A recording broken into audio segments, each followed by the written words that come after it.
Pessoal, muita paz para todos. Espero que esteja tudo bem com todas as pessoas. Vamos prosseguir, nos nossos estudos de todas as segundas-feiras. E dando prosseguimento, então, hoje o nosso estudo é o 86. Nós vamos continuar ainda nas instruções aos emissários. Na semana passada nós falamos na parte 1. Hoje vamos falar na parte 2 e ainda temos mais alguns trechos, para as próximas reuniões relativas ao tema instrução aos emissários. Essa está registrada, esse trecho agora está registrado em Mateus 10, 16 até 23. E o estudo, a interpretação básica do pastorinho, que a gente fala sempre. Mateus registrou assim: atenção, eu vos envio como ovelhas no meio de lobos. Tornai-vos, pois, prudentes como as serpentes e simples como as pombas.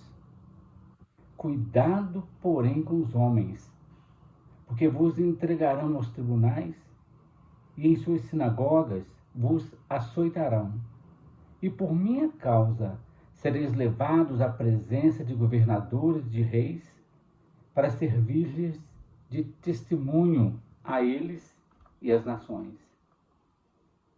Quando vos entregarem, não vos preocupeis como ou o que falareis, porque naquela hora vos será dado o que direis, pois não sois vós que os falais, mas é o Espírito do vosso Pai que fala em vós.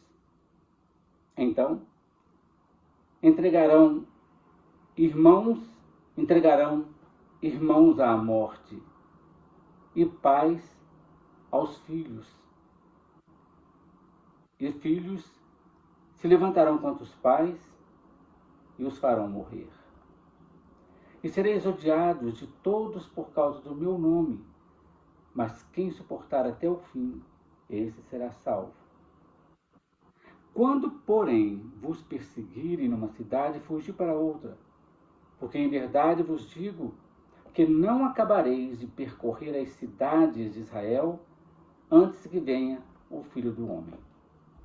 Eles são bastante interessantes. Essas instruções são bem importantes, Em especial, conforme a gente traz todas os nossos estudos baseados nas interpretações básicas do pastorino, entender essas coisas no contexto histórico, entendendo a lição, igual a gente faz, e depois no nosso sentido, na nossa intimidade, o que essa lição tem a ver com a gente, Estudando a lição, então, logo de início, Jesus faz um alerta, fala assim, atenção.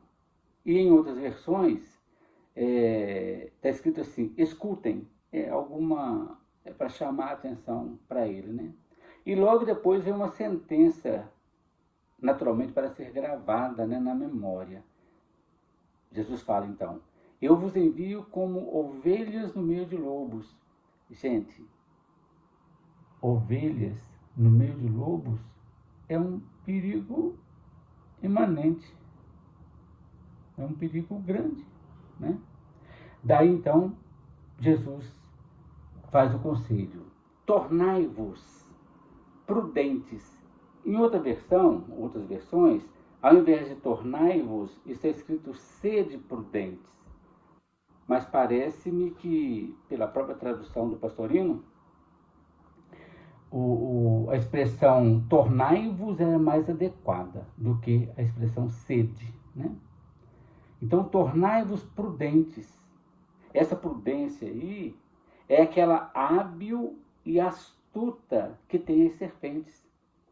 Mas também devem ser simples como as pombas, isto é, sem mistura, sem duplicidade. Olha que interessante.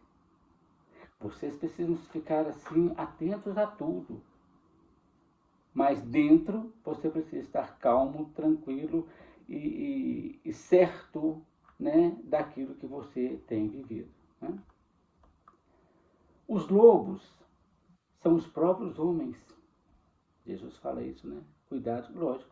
Aqui na Terra, os seres humanos é que comandam tudo, né? Então, há aquelas pessoas que já são mais tranquilas e aquelas pessoas que são dotadas de poder, né?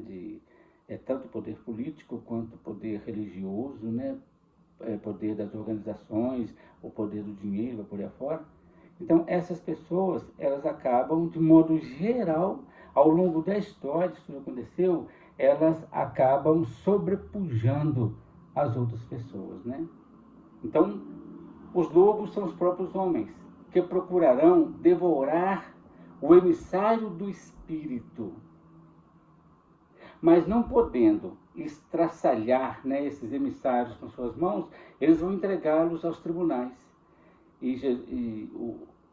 Jesus disse, né, e Mateus registrou, tribunais no plural, se referindo aos pequenos tribunais chamados de sinédrios, que eram compostos de 23 membros constituídos nas aldeias que tivessem mais de 120 homens.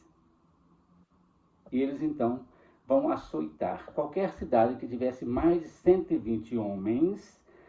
Ali era constituído um tribunalzinho, né, um tribunal menor, um sinédriozinho, para conduzir a cidade, né, de 23 membros, né, e eles então mandarão açoitar, né. Além disso, diz o Evangelho, seriam também citados diante dos governadores e reis, então não só naquele sinédrio pequenininho, mas também serão levados diante de governadores e reis, para que o exemplo servisse de testemunho de verdade diante das nações pagãs, isto é, não israelitas. Isso é muito usado, né? Para intimidar, né, qualquer força contrária ao desejo dos mandatários. Isso é muito comum até hoje. No entanto, quando se achassem diante dos tribunais, não deveriam preocupar-se com aquilo que vai falar, pois nesses momentos de angústia, o Evangelho é bem interessante, o Espírito de vosso Pai falaria por intermédio deles. Interessante, né? O Espírito do vosso Pai significa a centelha divina que está dentro de cada um de nós, né? E a história está repleta desses exemplos, né?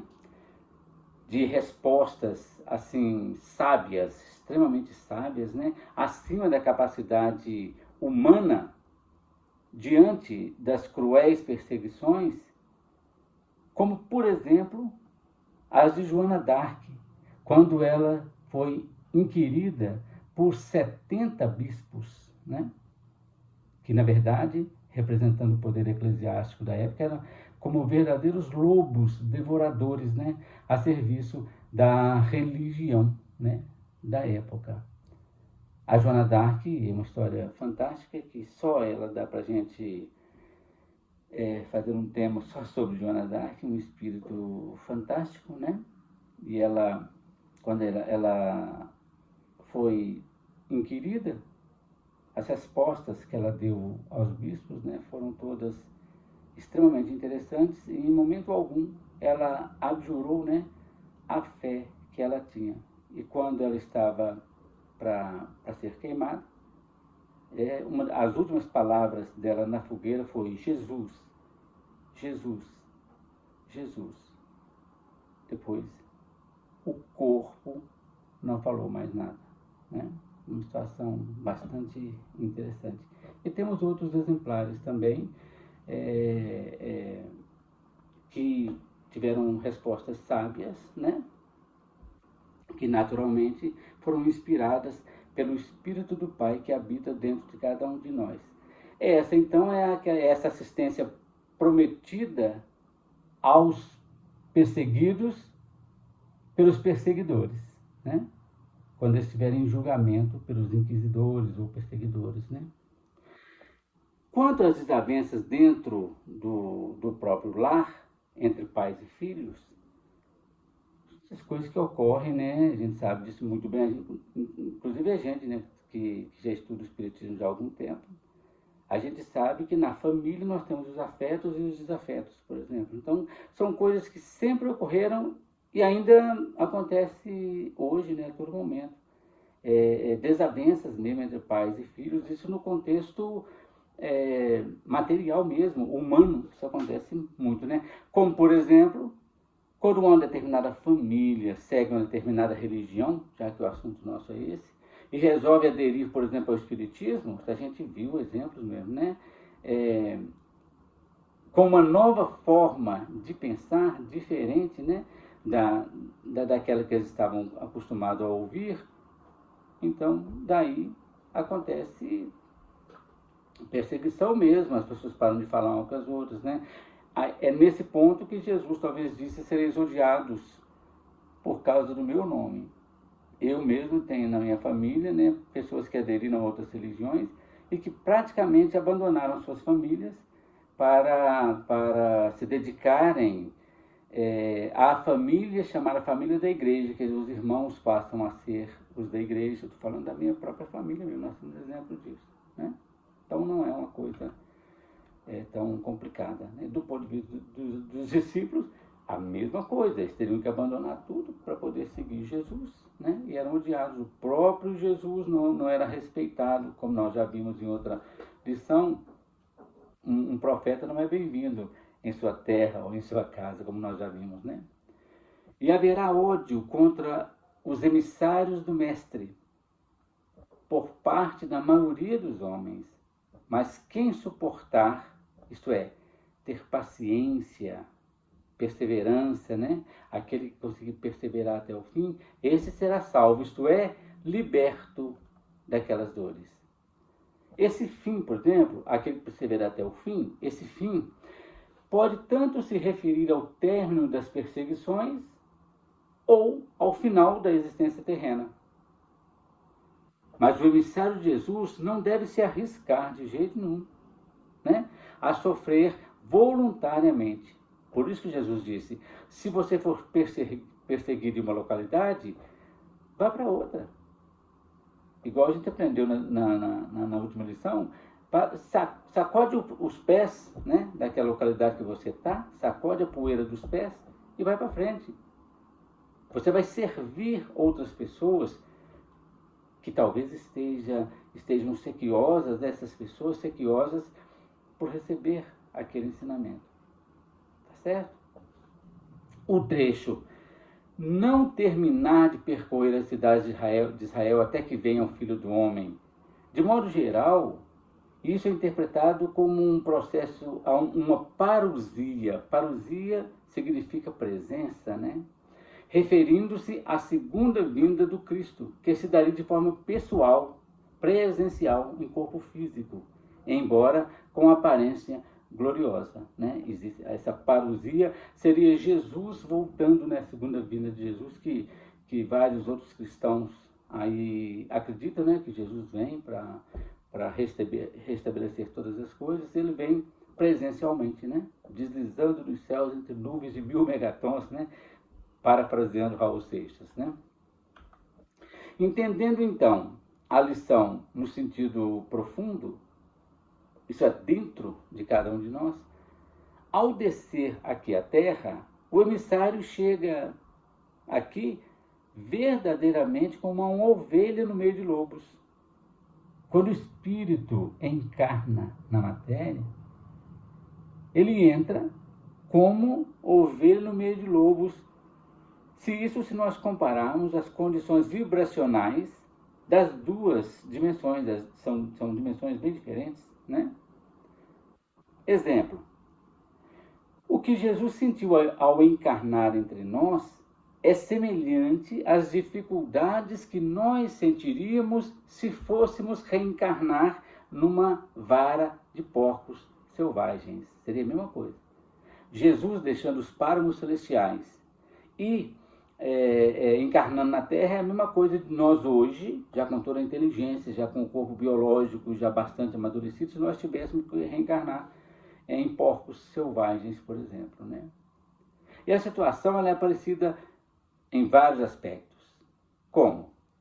A humanidade egoísta e cruel, parece uma alcateia de lobos famintos e vorazes, que só buscam os seus interesses imediatistas. Daí, né, Jesus ter recomendado de nos tornarmos prudentes e astutos como as serpentes, embora no próprio íntimo deveremos manter a simplicidade branda das pombas, né, sem mistura, né? Os homens perseguirão a personalidade do emissário, levando aos tribunais. Mas o espírito deve se manter forte e inabalável em suas convicções, servindo-lhes de testemunho de que o espírito é superior à matéria, isto é, a individualidade é superior à personalidade. E nesses embates com as autoridades, a personalidade do emissário será assistida pelo Espírito do Pai, que já habita dentro de cada um de nós, né? Isso é o Cristo interno que a gente fala, a centelha divina, né? E esse Cristo interno, essa centelha divina é que vai ditar as palavras que serão proferidas pela boca da personalidade. Governadores e reis não são apenas políticos profanos, mas também as autoridades religiosas, aquelas de crenças limitantes, que, não compreendendo o alcance das palavras libertadoras, os acusarão levianamente. A gente vê isso, não precisa nem de explicitar mais, né? A gente sabe muito bem como essas coisas funcionam. Não é só de estranhos, mas dos próprios parentes mais chegados é que viram todos os ataques. Você só pensa em religião, só faz isso, só faz aquilo, né? Acaba acontecendo isso.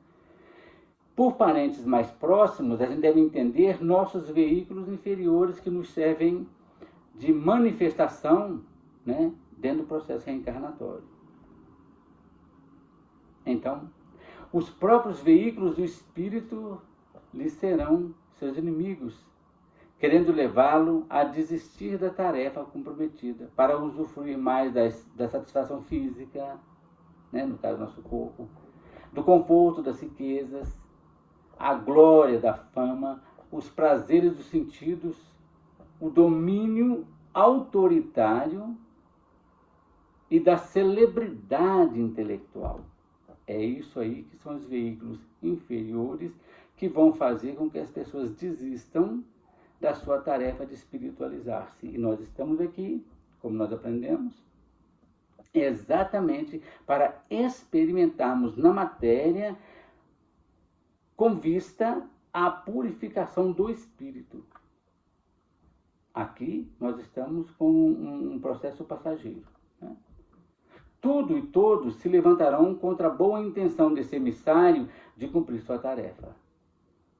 As dificuldades serão cada vez mais crescentes para que ele desista. E só aquele, então, que perseverar até o fim dessas lutas vai conseguir a vitória. Entretanto, sempre que acontecer essas situações, a gente precisa fugir para outra cidade. Quer dizer, quando aquela situação, cidade agora é situação, em que estamos se tornar impossível na vida, a gente precisa achar uma outra forma de trabalhar nosso processo evolutivo, né? Sempre devemos buscar nos recolher no espírito, em nosso interior, quando as tempestades crescerem nesse mundo físico ao redor de nós. E não terminaremos de percorrer, essa passagem é muito interessante, e não terminaremos de percorrer todas as cidades de Israel, vamos entender isso, né? Completar todo o nosso caminho evolutivo. Antes que a gente cumpra isso tudo, aí virá o reino dos céus em nós, a vinda do Filho do Homem, né? É o encontro da nossa personalidade com o nosso eu profundo. A frase cidade de Israel exprime simbolicamente o processo ou percurso evolutivo do homem. E em síntese, nós vamos trazer aqui 7 pontos interessantes de fatos históricos e o processo evolutivo. Por exemplo, aspecto 1, o processo histórico, a criação do povo de Israel por Abraão e a opressão que ele sentiu no Egito. Isso simboliza a individualização da centelha, ainda no reino animal, aí permanecendo na prisão. O segundo ponto histórico, a matança dos cordeiros e a passagem do Mar Vermelho. Esse símbolo representa a passagem do animal que deve terminar para avançar para o estado hominal. Terceiro ponto histórico, a longa conquista de Canaã. Simbolicamente, é a demora da conquista do intelecto. O quarto ponto, a passagem do Jordão, simbolizando a passagem definitiva para o domínio intelectual. 5. O reinado de Judá e a construção do templo, o primeiro templo, simbolizando o domínio do intelecto, o início da religiosidade. 6. O exílio da Babilônia, simbolizando a limitação do intelecto preso à matéria. E 7. A reconquista de Jerusalém e a reconstrução do templo. Ele foi construído, foi destruído e depois foi reconstruído, que nem nós já estudamos também. Significa a libertação do intelecto que passa ao domínio do espírito ou individualidade. Então, são 7 processos históricos relativos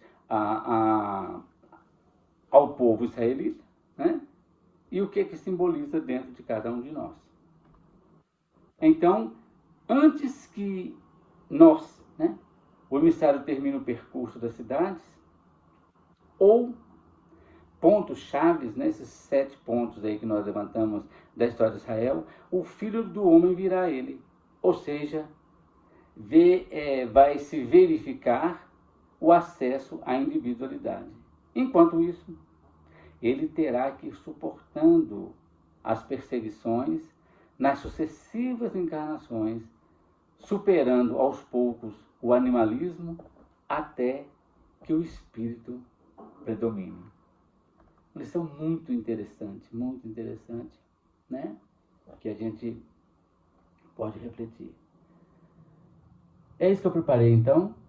Aí na semana que vem nós vamos estudar a terceira parte, das instruções aos emissários.